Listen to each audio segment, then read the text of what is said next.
Hello, everyone. Hello. Let's see. Are we live now? I'm going to assume that we are. I looked back over last week's and discovered that I was silent for 30 seconds. So aiming that this is working now. And we will go to silent on the recording. Okay. Hello, everyone. Welcome to this episode of Hone Your Speaker Skills, aka How to Be a Better Speaker. Now, last week I was talking to you about, are you keeping silent? Are you letting your book speak for itself? This is particularly aimed at authors, because I wanted to introduce to you the concept of being a Podguest. Some authors have poured their heart and soul into a chapter or a full-blown solo book, and that's been part of their healing experience, and that's where it stays. That's where they would like it to stay. Now, I've spoken to a lot of authors in that place, and they are really reluctant to do the speaky bit, but they do still want to make an impact. Now, I've got a couple of quotes from the podcast that I've been recording from Page to Stage with authors who have already done the page and the stage. Some of them started on the page and went to the stage. Some of them started on the stage and went to the page and then got back again. My point is, they are both authors and speakers. Now, one of them came up with a brilliant quote, which was, if it's on the page, I can still remain anonymous because nobody knows what I look like. Ooh, fair point. To which my response would be, who did you write the book for? Now, yes, it was probably your personal catharsis, healing, getting it out on paper, getting your legacy message down. But it's going to stay in a very finite audience if you leave it there. Now, the other big quote that I had was from a lady who published a book in 2017 and hit bestseller list in 2023.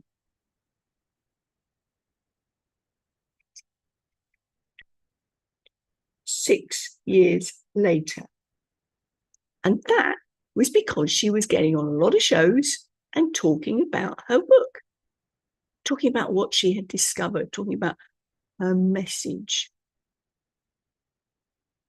6 years of talking and she hit bestseller.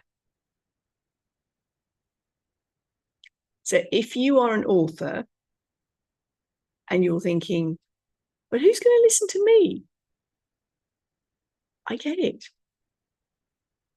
There are only so many common themes in the world. And you're probably thinking, well, other people have done this. This is nothing new. Why should anyone listen to me? Well, fair point. Why should they? Because your experience, your wisdom is unique. You have taken in your life experiences, filtered them through all of the things that have been going on in your head, your beliefs, your values, your identity, what it means to you, all these wonderful, juicy things that are your interpretation. But you know what? If you share your message, people listening to you will take out of it what they want to and what they need to hear. Let me give you an example. I was speaking at an event, it was actually before I wrote my book, my first chapter, and it was about your best year yet. It was the beginning of February, it was the beginning of the year, it was just after we'd come out of lockdown, and it was our first in-person meeting. We were allowed out to play and, touch people again. I spoke about the day that my husband died and coming home to find him dead, just in the chair, slumped over. Now, that's a bit of an unusual story to be telling for your best year yet. But the point I was making was he had been very unwell, mentally unwell for a long time. And the phrase I used was he was sucking the life out of me. So I actually felt relief when he died, and then guilt about feeling relief. And my point was, how much are we conditioned by society to feel what we should feel? Now, this was a bit of a radical conversation I was having, a topic that was pretty weighty. But my point was that as a result of that experience, I have grown phenomenally. Would I wish sudden widowhood on anyone? No, I would not. But I have grown as a result of that experience. So I was talking about that at this networking meeting. And afterwards, this lady comes up to me and says, "Thank you for sharing your vulnerability and she said, it's given me the courage to walk away from a toxic marriage." Okay. I put my poker face on. I didn't do the WTF. How did you get that from what I just said? My point is, she heard the sucking the life out of me. That was the phrase she latched onto. Now, I had no idea. That was not my intention to share that. Hey, okay, lady, walk away from the marriage. But that's what she needed to hear. She'd been toying with the idea for a while. And I did share that I was struggling. For 15 of the 20 years that we were married, my husband was mentally unwell. And that was not easy. So she picked up on the struggle.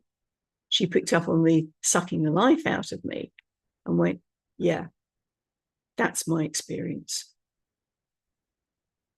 I'm not going to wait for him to die. I'm certainly not going to be responsible for his death. But I can be responsible for my life. So my point to all of this is, if you're considering who would listen to me, I've got nothing new to share. Take that step. You've written it down already. Now it's time to talk about it. Because your audience, now that was a live in-person audience. If that thought really scares you, I get it. I really do. Because I've been able to advocate on behalf of other people for years with my work as a speech pathologist. But I tell you, that day I was bricking it. I was speaking about my own personal experience. I was being vulnerable. I was bearing my soul.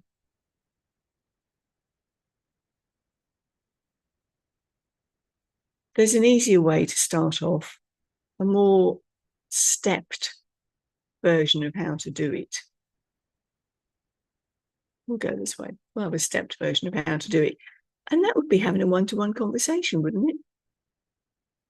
Sharing with somebody that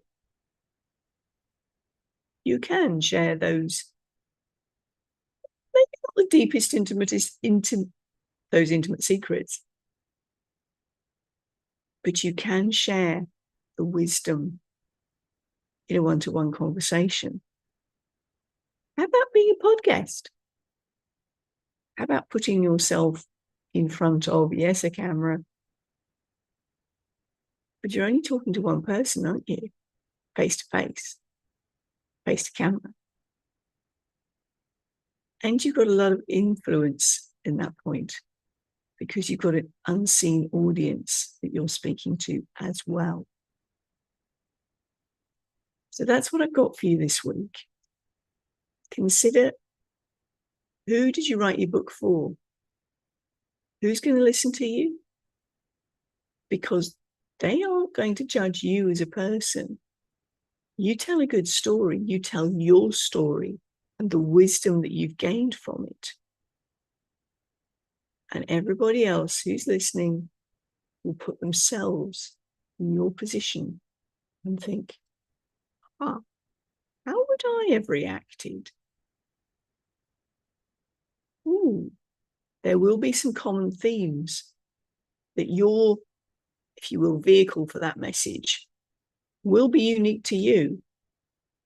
And the thread, the message that you're sharing, the wisdom you're sharing, that's pretty common to most people. So that's what I'm inviting you to think about. Podcasting. If you're too nervous to get on a full stage at the moment, there are 3 main stages that I consider to be stages. There's the podcast, there's a virtual stage, and there's an in-person live stage. Now, each one of those requires a different skill set. But let's start you off being a podcast first. Want to know more about it?